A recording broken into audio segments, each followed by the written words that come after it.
Siyastok J. Bajok. Kabayan, gusto mo bang matuto kung paano magsalita ng Hungarian?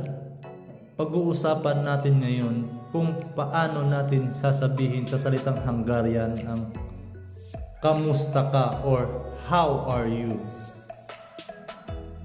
Sa Pilipinas halimbawa, pagpapasok tayo ng trabaho, sasabihin natin sa mga kasamahan natin o sa kasamahan natin sa trabaho na, "Oy pre, kamusta? Oy pre, anong meron? Oy pre, anong bago? Pre, what's up?" Dito naman sa Hungary, pwede mong sabihin ang salitang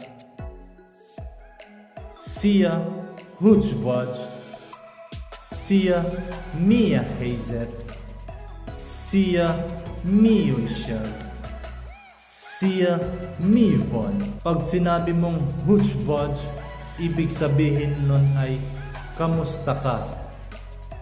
Pag sinabi mong Mia Helyzet, ibig sabihin naman nun ay what's up.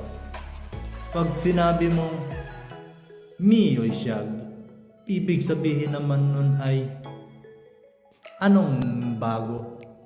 Pag sinabi mong mi van, ibig sabihin naman nun ay anong meron. Kaya pag naririnig nyo ang mga salitang to, ibig sabihin lang nun ay kinakamusta ka.